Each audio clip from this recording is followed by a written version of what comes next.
A judge denied Elon Musk's request to throw out a 2018 settlement with the Securities and Exchange Commission. The agreement requires him to have certain tweets pre-approved by securities lawyers.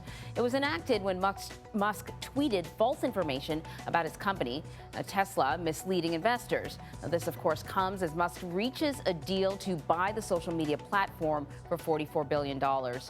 Meta stock surged despite missing revenue expectations. Shares jumped over 12% yesterday after beating expected earnings. However, Mark Zuckerberg says that his company will be slowing down on its investments moving forward. And the biggest blue diamond in the world to ever be auctioned sold for nearly $58 million.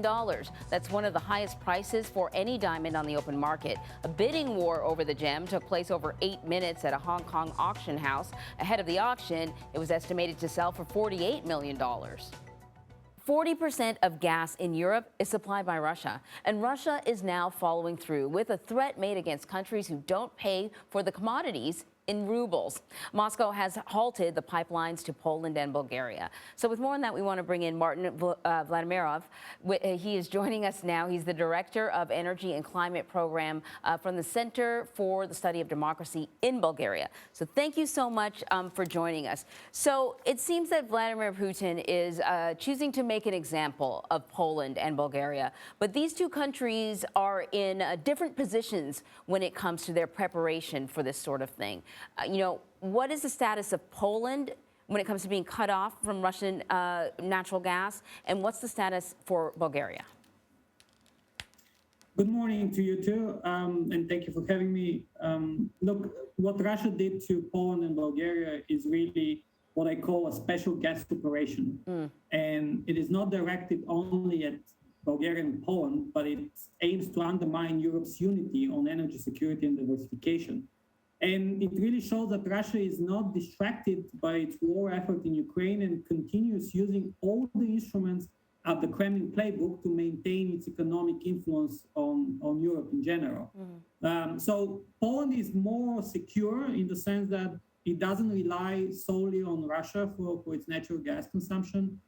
It is able to source some of its natural gas supply from Western Europe, from Norway. It has a LNG terminal to regasify LNG, including from the US. Bulgaria is in a much tougher spot.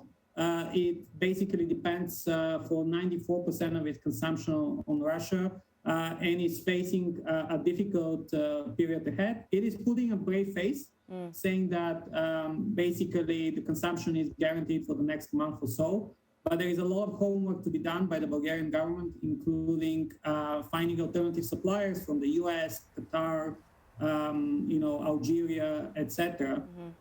But it really, Bulgaria is a crucial player for the whole European energy security framework and decision-making, because it's a major transit state for a Russian pipeline called Turkstream that runs from Russia through Turkey to Central Europe. And basically, Bulgaria now can potentially, if chooses to, cut the transit of gas to at least 7-8 countries in Europe. Wow. But I suppose Bulgaria obviously wouldn't want to do that and then without the cooperation of those other countries and risk, angering them. So it's a chess game here.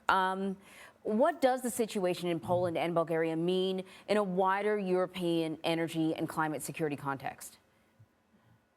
I think Russia wants to give a signal to the drivers of European policymaking, especially on energy and national security, namely Germany and Italy. Look, Germany and Italy have emerged as the most dependent and vulnerable countries in Europe, and they're the ones that are now putting the brakes on a major oil and gas embargo on Russia. And we have made some calculations at CSD showing that only an oil and gas embargo can really stop the war in Ukraine, because it would starve Russia from finances, and in between 8 to 11 months, we estimate that the Russian economy may collapse.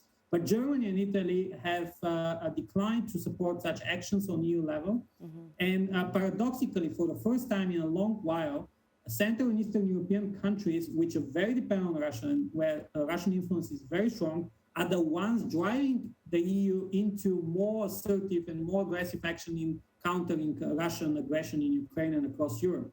So I think it's a time to reconsider general European energy climate security policy so that it actually deals with a long-term threat that is Russia, but also pushes through, decarbonization, energy transition, all of these issues that the EU is very much determined to achieve, but is now distracted by the Russian threat.